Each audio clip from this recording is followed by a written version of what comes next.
Welcome to the Pulse Neighbors. I'm Julius Clark, your local Indianapolis realtor, and tonight I am joined by a good friend of mine, Adam Cash, works in the finance field.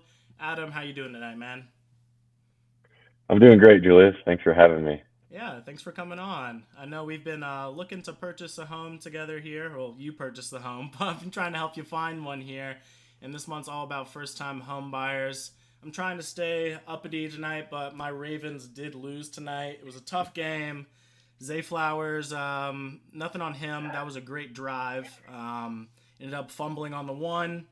And then Lamar, you can count on. I'm a Ravens fan, but Lamar is probably going to throw an interception in a game and, against the Chiefs, especially. So that one really put it in the coffin for us. But next year, it's going to be our year. It's going to be our year.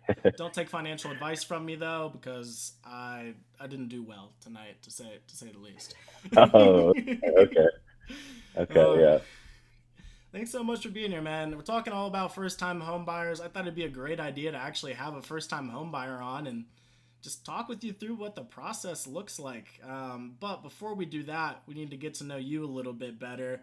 What brought you to and got interested in the world of real estate? You don't own a home yet, but you're looking to get one, and you're a little more investment minded than maybe somebody else buying their first home. yeah. Well, I mean, like you said earlier, I work in finance, and because of that, I got my college degree in finance as well. So that's what kind of drove me into kind of the more financial and investment um, mindset, I guess. Um, so I'm always interested in learning about everything in the finance field.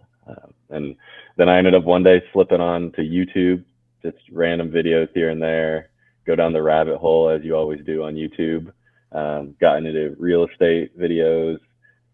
Then I got kind of onto the kind of house hacking slash investment side of real estate on YouTube. And then from there, I found out about Bigger Pockets. I'm pretty sure you're familiar with Bigger Pockets. Most people in the real estate industry are. It's crucial. Um, yeah, yeah. So I kind of got in there. I haven't done a whole lot on Bigger Pockets besides just like lurk, I guess, and read other people's stuff. I got a couple books from them too. What books? Um, um, I just finished the one. It's called The House Hacking Strategy.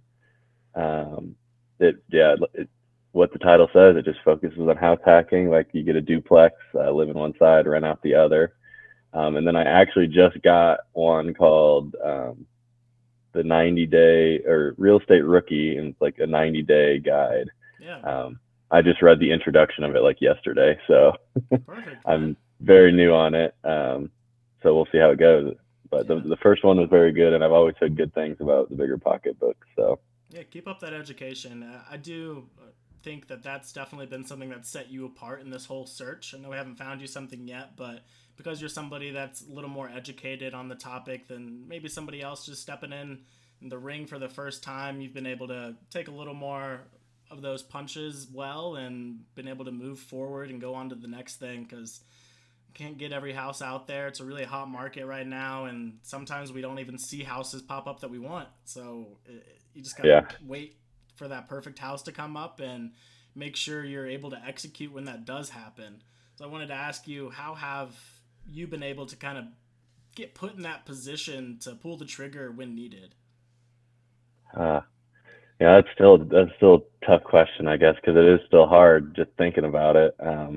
But I think just from my early on experience working with you, it's kind of just having that team, having a good realtor with you, who knows their stuff, knows the areas you're in, knows some things just from looking at the house, that can help point stuff out to you, um, as well as uh, the thing I was most nervous about getting into it all was the financing part of it with mortgages and stuff. And you referred me to a really great resource so far, Oh, you Brooke, can name someone drop you her. someone you had on the podcast earlier, Brooke Peters. She's been she's been a great resource for me to go to when I have the questions. I was able to do a pre-approval process with her, And she's been really great, making me feel more comfortable with the mortgage stuff. Obviously, it's a very intimidating thing getting locked into a 30-year contract with someone over like $200,000 of a house or something like that. So Yeah. but she's made it a smooth process and has been quick to answer all my questions I had. So having a really good team around you, uh, it's definitely making me feel more confident the more we go on with the process. Perfect, man. Well, touched on how the financing piece was kind of one of the more sketchy parts of getting you into it and you weren't sure about it. What was your picture looking like, and how did you decide to like save up and budget for purchasing a home? Yeah. I mean, I am obviously, like we've been saying, I'm very into finance. So I'm very on top of like everything, maybe a little too obsessed with kind of keeping up with my personal finances and stuff like that. But I'm very big budgeter. Don't really spend money on much besides like food, really. Unless there's something I really need, something breaks and I have to replace it. But um, I mean, my kind of strategy saving up, um, I use a thing called reverse budgeting, kind of a term. It's probably not a super popular term, but it's basically you just automate your savings. So I set like a goal for every month for what I want to save, and um, I use it. I get my paydays are in twice a month, so I get paid twice a month, and I set it automatically to pull from my checking account the day after my payday, um, and so it pulls what the goal I set, just pull straight from my checking account, and then I basically just say that that money's gone, and then whatever money's left in my checking account for that month, that's the money I budget with basically. Then I set a budget off that, as if that's my income. So basically, I'm budgeting for less than I actually make, which for me it's kind of psych- psychological, I guess. It just kind of the money just disappears, and it's into your savings, um, and then I keep up with what my checking account balance is at, Mm-hmm. um, quite often. So I know what I have. I don't buy anything I can't afford. That's kind of my process. It it is, like I said, kind of psychological. So it might not be the best option for some people, but it's something that's helped me a lot. And you do got to stay on top of it. But I think it's been a good way to go about things. Yeah. Obviously, like the end goal for that budgeting and saving up for a down payment is to purchase a house. But did you have Hmm. like other goals within that to help you keep going towards that main objective? Um, well, I mean, at first out of school, it was at first it started as like getting my emergency fund. That's what everyone always says is the first step. Every financial guru on the internet says you have to get your emergency fund built up. So I started doing that, and I got it. I saved it up kind of quicker than I was anticipating, honestly.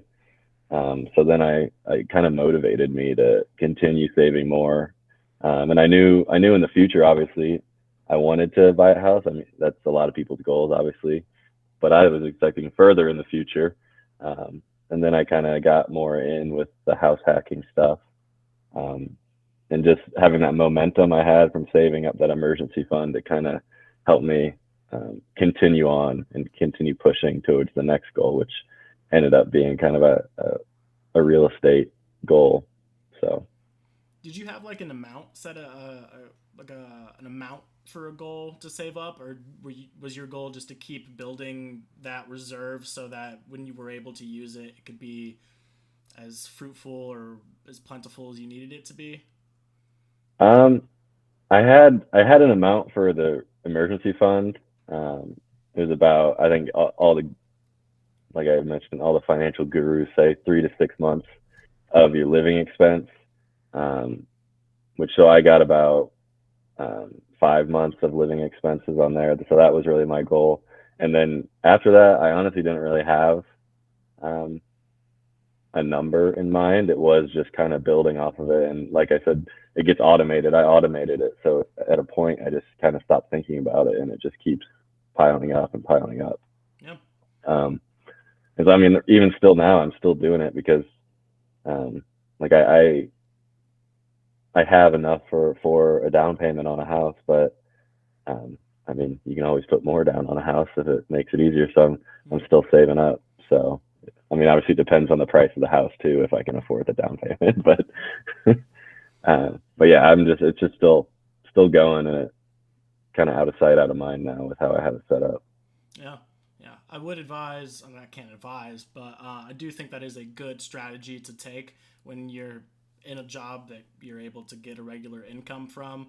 I wanted to speak on how it comes from like a real estate or professional when you don't know Yeah, when your paycheck's coming and you don't have uh, the availability to just take something out of your paycheck that comes every 2 weeks.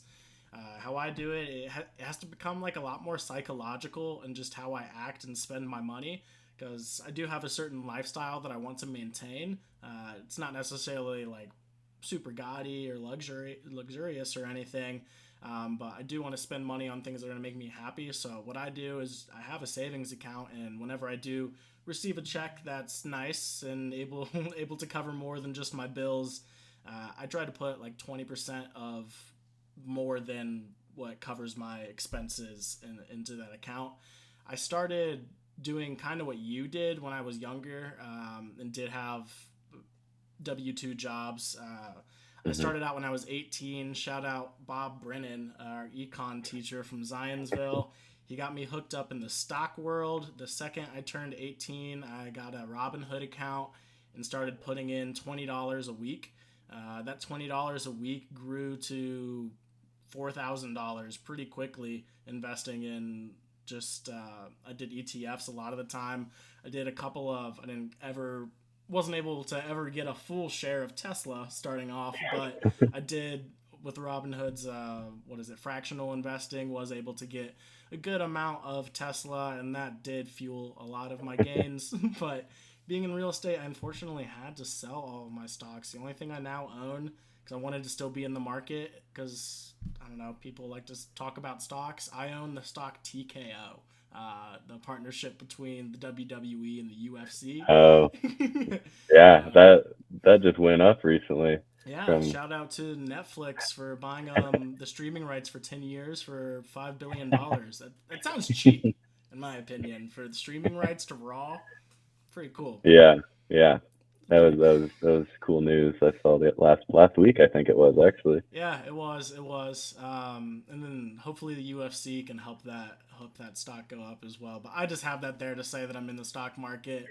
I want to say I have an investment there, but it's the way it went. Yeah, Want to talk yeah. a little bit? No, Go ahead, man. Sorry. I was just gonna say you brought up a really good point. Just like there's obviously like I was saying how I do it, and obviously people have different ways of getting paid, like W-2 jobs or commission or other ways that aren't W-2. And obviously there's a whole different pay schedule. You're not getting paid twice a month every month. It varies. So yeah, it's not gonna work for everyone. You gotta take that into account. Yeah, and something else I wanted to touch on there, or I didn't want to, but just came to my mind.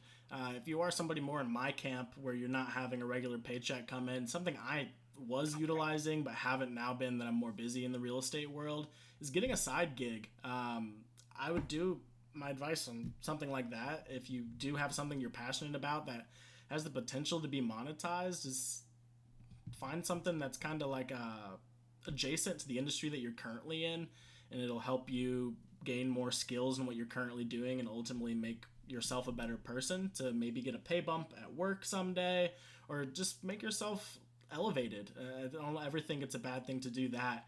I was trying to flip furniture a while back. I thought that was pretty real estate adjacent. I guess I do have a side gig. I'm a property manager, but I have not paid myself from my property management yet. I'm still in that phase of building. All of my money has gone towards supplies. Eventually, I will be able to do that. It's not like I'm not making enough money to pay myself, but I think if I'm able to keep all that money in that account and spend that money on those expenses, that I'll be able to grow that business faster to a point that'll be where it's making me more money in a shorter period of time than it would have to be. I don't want to have to wait a whole year rather than paying myself from it. I can put that money in there and I can see results faster. It's been nice so far. It's been able to help me get jobs done faster, just by having the extra reserves around like that. But Hmm. having a side gig like that is a great way to not only save up more money, but also just to elevate yourself and your skills. I've loved it so far. Do you have any side gigs, side hobbies you do? Uh, I don't really right now. I've obviously that's the big thing nowadays, having a side hustle. But I don't have anything right now.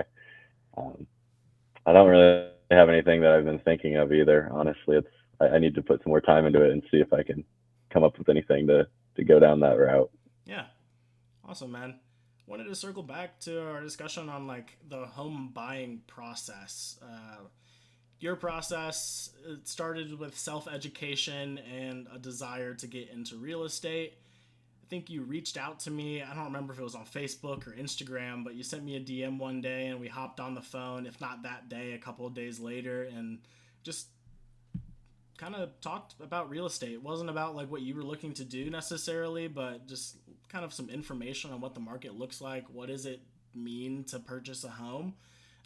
In that conversation, I'm gonna be honest, I didn't expect you to like move forward so quickly. But because we had that conversation, it helped me understand and be ready for when you did come to me and say, "Hey, like I'm looking to purchase a home."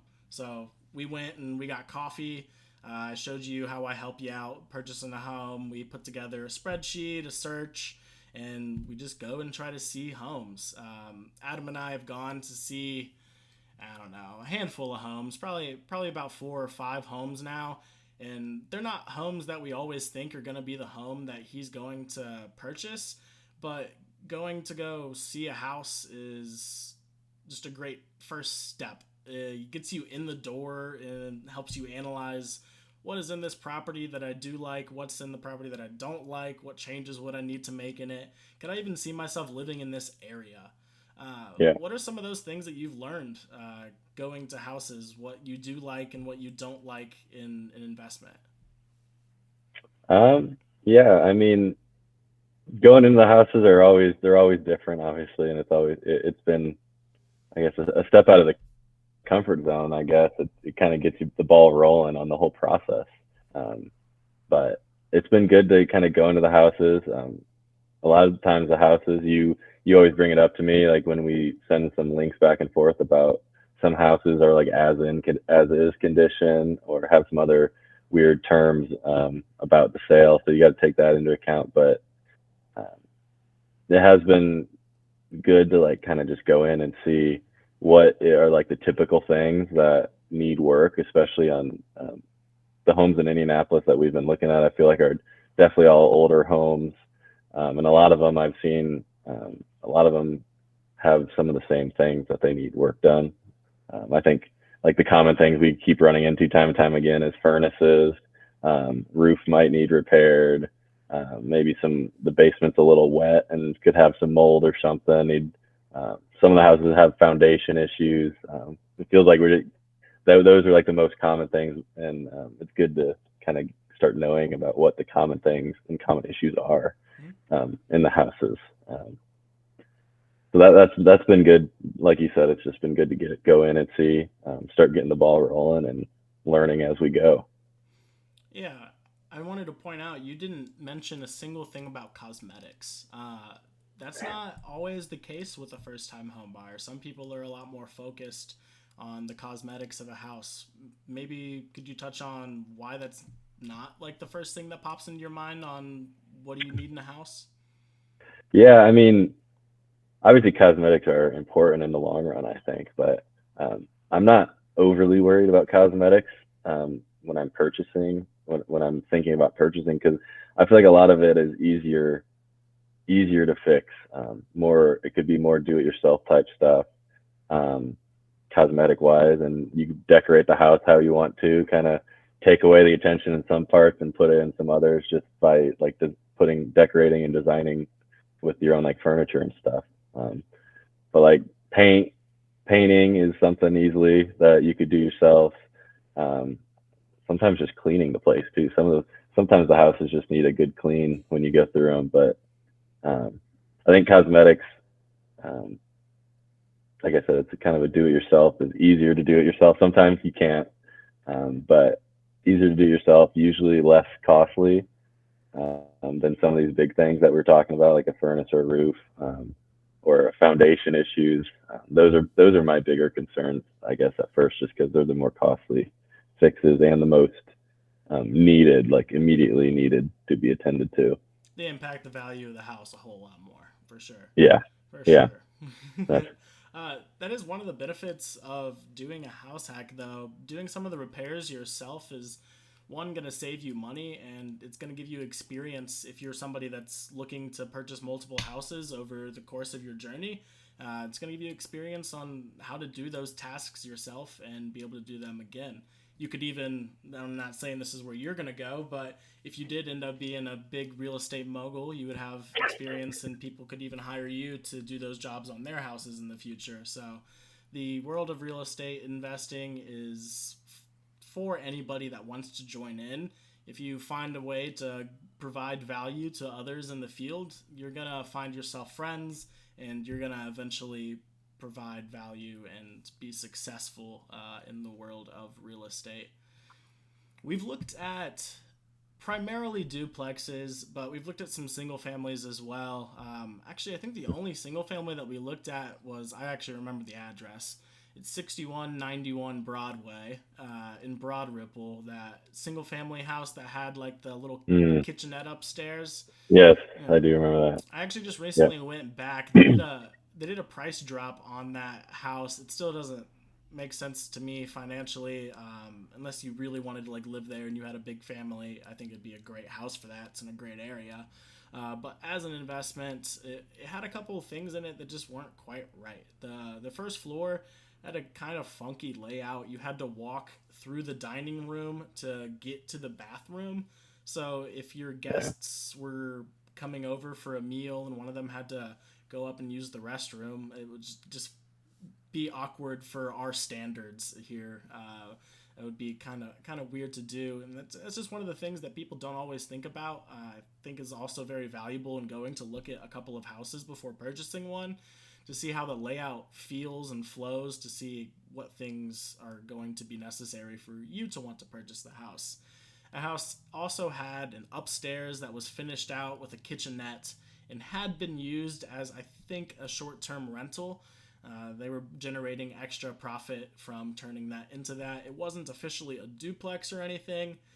It did have zoning that could have possibly made that possible, but it didn't meet a couple of the restrictions on the lot square footage, so that could have made it rough. I did end up being able to go into that garage the last time I was there. Just another thing to point out, that garage had a flat roof, which I pointed out when we were there. It was like, yeah, I that's, remember who that. knows? Well, I went in and there was some water in there, for sure. So always look out for things that are also outside of the house, like a shed or a garage, because you might end up having to pay to get that thing torn down if you're looking to invest in the property and build it over time. So always good things to look at. Yeah, So we, like I said, we looked at duplexes and we've looked at single families. I was hoping you could kind of weigh the maybe pros and cons of a duplex house hack and buying a single family house as an investment. It's harder to house hack a single family home unless it has a whole bunch of bedrooms. You can do rent by the room. But in your hmm opinion, what are the pros and cons of multifamily properties versus single family properties? yeah. I mean, by no means am I an expert. This is all kind of opinions and from what my circumstances hold, I guess, Yeah. pros and cons that I see. Um, I mean, I think we've talked. The duplex is kind of my main goal right now, which it's obviously can be tricky because there's less supply of good quality duplexes on the market compared to single family homes.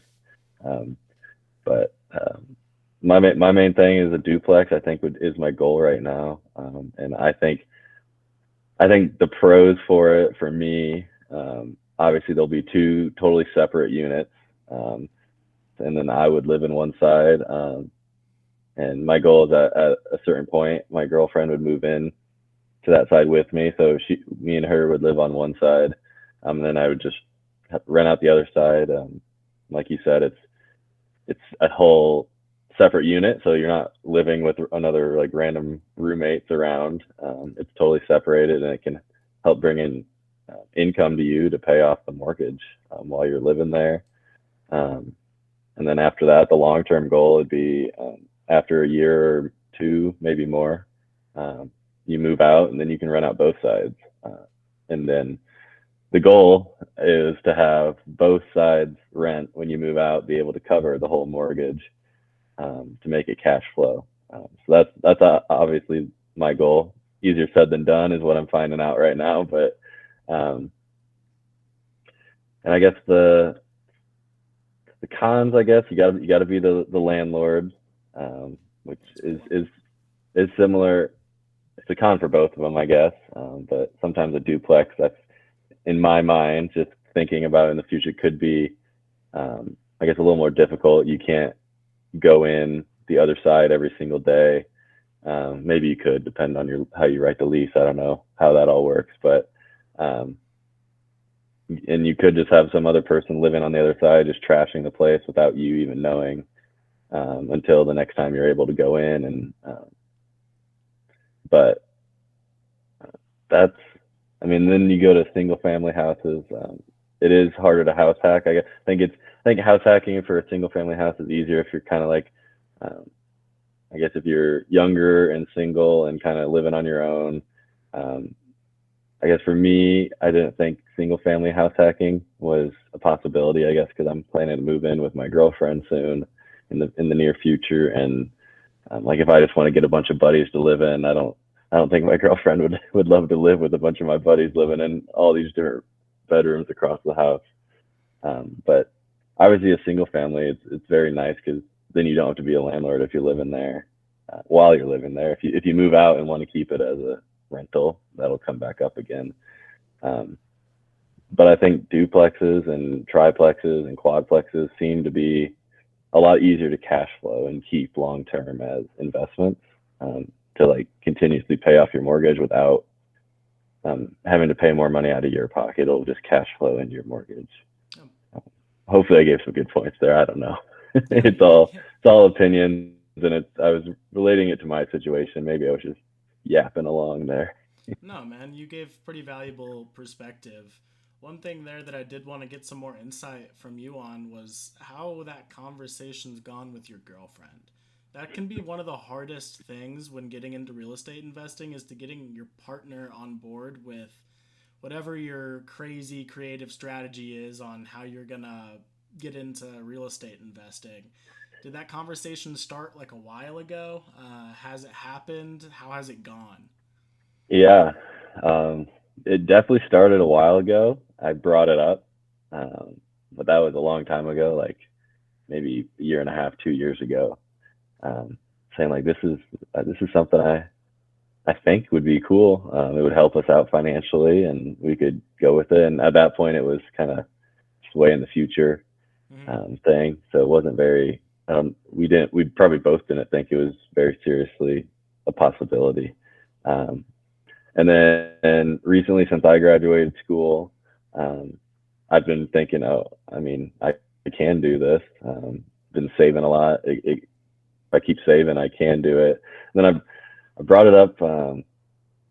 My like the most recent time brought it up was like when that day we went to go get coffee. I brought it up to my girlfriend. I'm like, hey, I'm getting coffee with my friend who's a realtor. We're gonna talk about possibly working together and seeing what can go on. And it is a tricky one because we're still not certain, I guess, about especially with her job. She's in her final semester of nursing school, so she's not 100% certain of where she'll end up job wise. Um, so that has been a question mark on location wise. So I'm trying to um, find the location that would work for us because that's a big thing.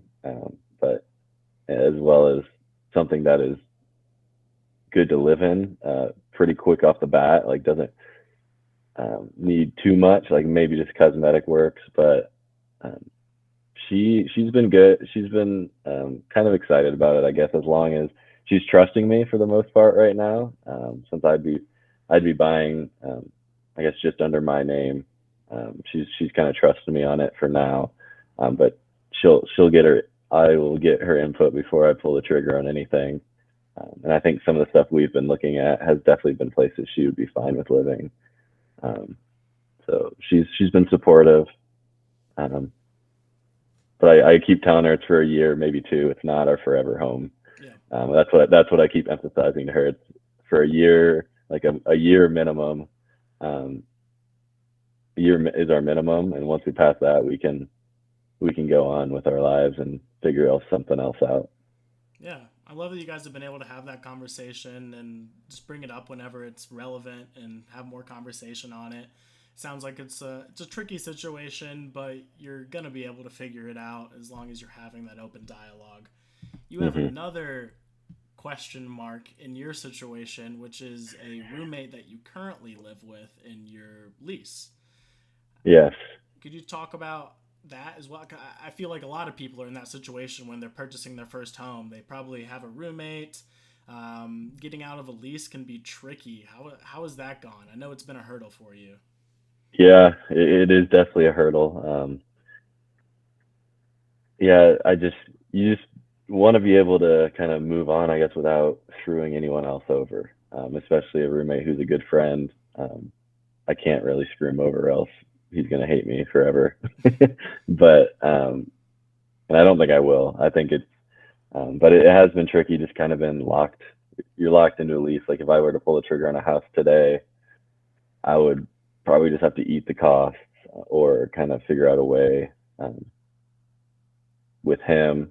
Um, we've talked about this before, trying to talk to him about possibly moving in temporarily into a new place I got and canceling our lease altogether. It's still a tricky subject though, because there's a lot of question marks that he has that I can't answer as of now, because it's really just depends when I get the house. Hmm. But then I don't want to get the house without a 100% on board from from a roommate's perspective. So it's a very tricky thing to stepping stone, and it just kind of sucks. And I think yeah, like you said, a lot of people are going to be in the same situation. But I guess when I signed the lease here, I didn't wasn't anticipating getting a house at the end of my lease. I guess, but I guess now we're getting closer to the end of my lease, so the cost I'll have to eat and is dwindling the further we go. But I probably will just have to eat some of the lease at the end, which obviously will suck. But um, I think a lot of people have to do it in their journey at some point, because getting locked into a lease sucks, but um, it's something that a lot of people have to deal with. Yeah, it's something you definitely got to think about when you're purchasing a home and you're currently leasing. Unless you're living at home, saving money that way, you're likely renting somewhere. As I remember, you guys had pretty favorable terms on what it looked like to get out of your lease, right? Yeah, it. I have the paper around here somewhere, but I just from the top of my head, it depended how close you were to the end of the lease, and I think starting in a couple days here in February, I'm at the point in the lease where it's all I would have to do would I'd have to pay for February, obviously, and then I would just pay another month's rent. So I'd basically be paying 2 months rent, and my lease ends the end of May, last day of May. So pay 2 months rent and kind of get out of pay February, March, get out of April and May rent, pay 2 months, and then get out of 2 months too. So, Mm. um, but yeah, honestly, that is pretty favorable. Like you said, it's the straight, easy payment. You do save money still in the long run. So whenever you can save any money from signing a lease and getting out of it, it's helpful on that end. Yeah, I think so in Indianapolis more so than other areas too. I'm going to talk about mine in a second because I had that conversation with our leasing department and didn't go the same. But Yeah. people need to realize like landlords, if you have that conversation with them, there's a good chance they're gonna have favorable terms in your lease somewhere to get out of it.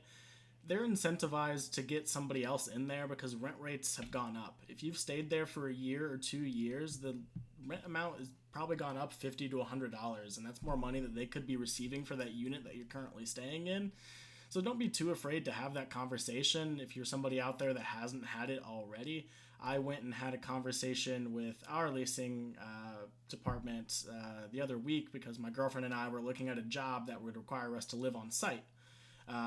Didn't end up going with that route, but in my conversation with the leasing department, they told me that we can't break our lease and we'd be responsible for paying all of it regardless.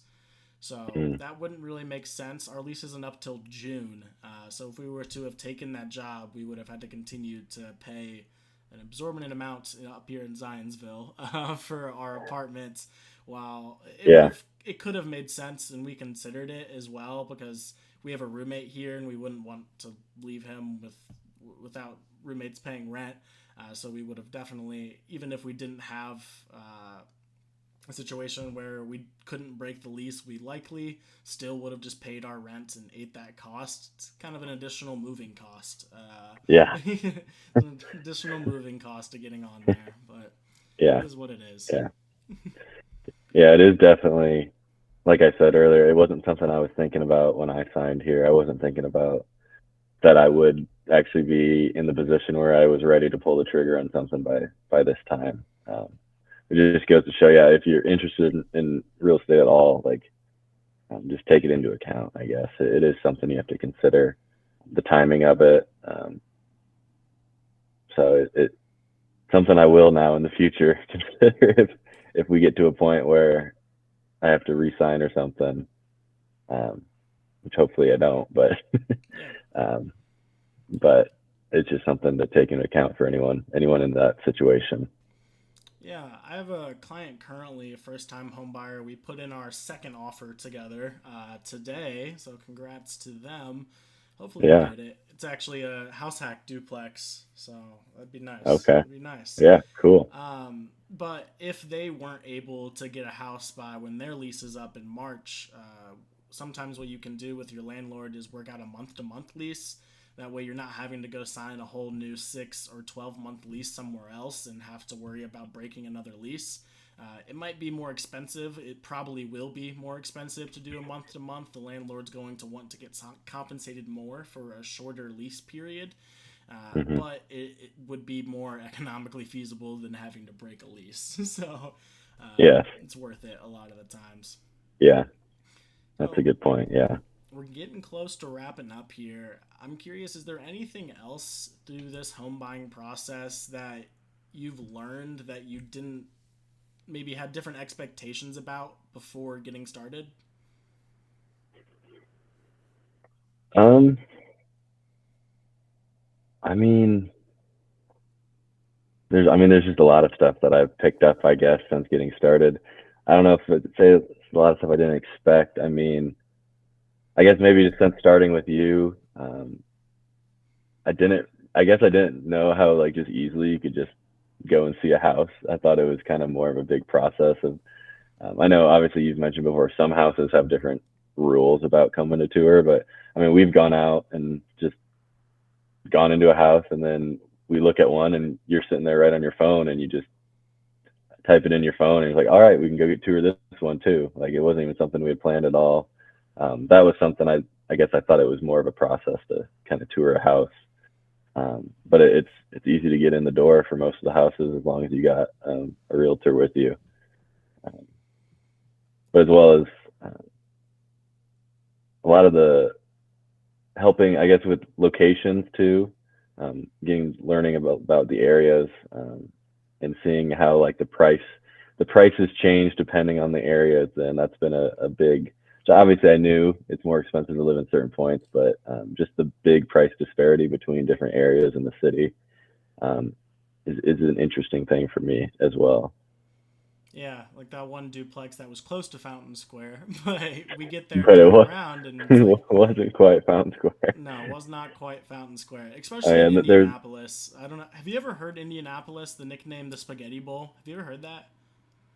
I have not heard that. No. Yeah, so I don't know who coined the term or anything, but they called it the Spaghetti Bowl because our roads just go everywhere all the time. Like, you've no clue where you're going half the time.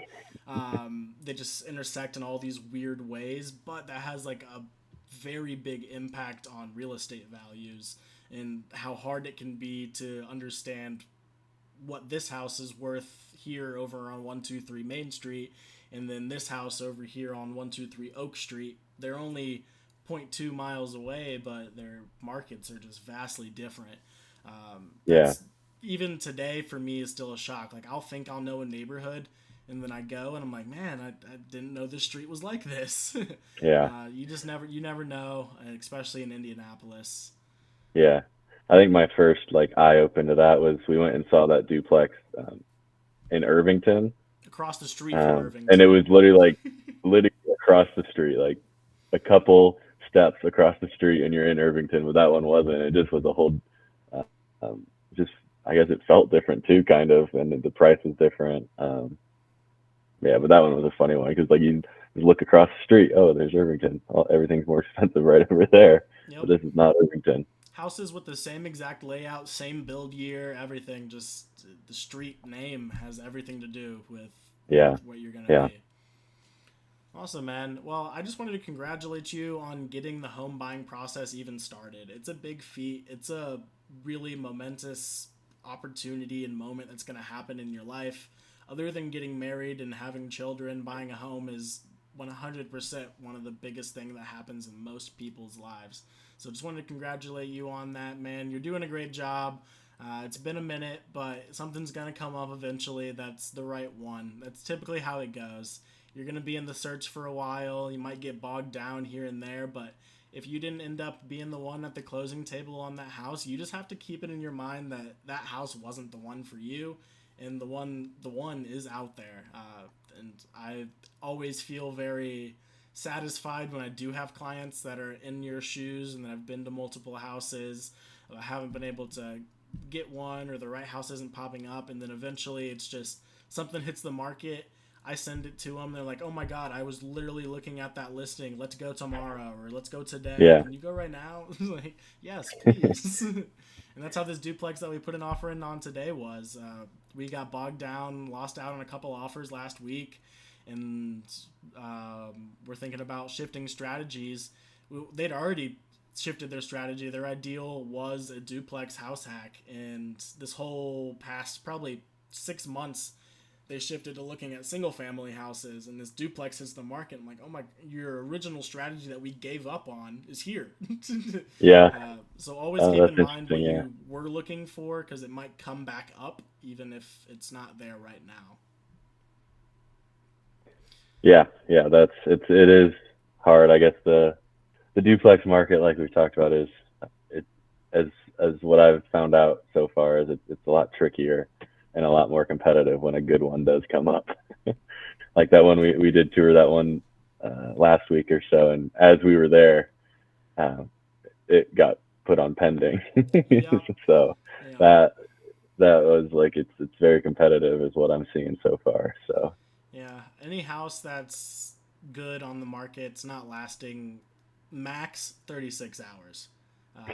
That's what I'm giving them, but a lot of these are going in like 18, 24 hours. It's been wild right yeah, now, man. yeah, But definitely. what are you looking forward to, man? What are you looking forward to? I mean, I'm looking forward to getting in someplace. It's right now. It's kind of all that's on my mind. I guess it's kind of my goal for 2024 is to get into a place, preferably a duplex, like we've been talking about. Just really my goal for this year. It's my goal financially to kind of get into a duplex, um, be able to actually own it, and kind of put my own touches on a place. As well as kind of learning the landlord game. If it is a duplex, that's something that I would have to learn while I'm doing that. I don't know. It's just a new thing for me, which is kind of what for me brings the fun in life is trying new things, um, and we'll see where it goes from there. I think you're gonna get there, man. 2024 is gonna be your year, just like anybody else that came into the year with the goal. I'm setting the note as positive. If it's your goal to get into a home in 2024, take those first steps like Adam has, and when that right property hits the market, be ready to pull the trigger. You might have to pull it a couple times on different properties, but the goal is to, before you're out of ammunition, to get in that property. Yeah. Before we go, man, got some more questions to get to know who Adam is. If the listeners were, well, this is more just for whatever. Anyway, if the listeners were to take away one thing from our conversation today, what would that be, Adam?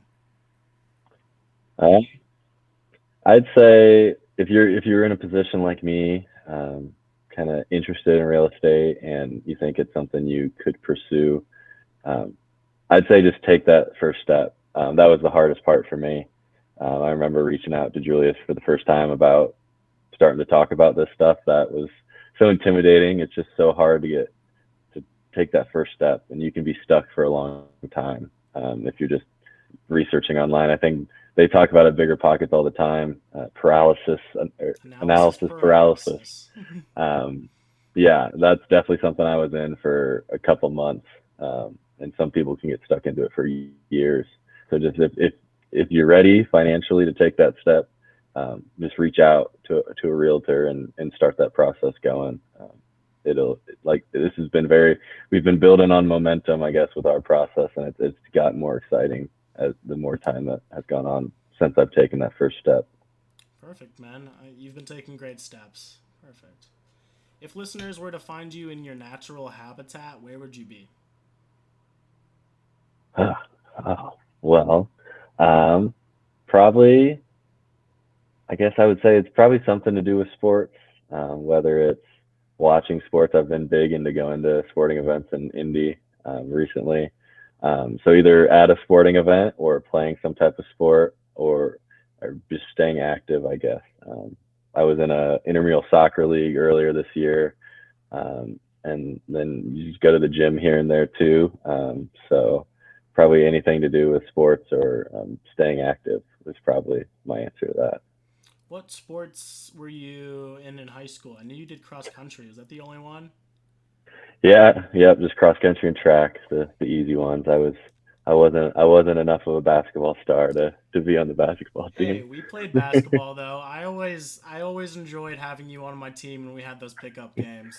Yeah, those pickup games were fun. They got very intense for no reason sometimes, but that's how pickup goes. Yeah, especially when like Will Alcock or Riley Bertram were in there, like actual basketball players. Everybody wanted to try to show out in front of them, so that was always a fun time, man. Yeah, those were fun though. What are your top three places to go in Indianapolis? Oh, I would say definitely. I'll bunch it all into one.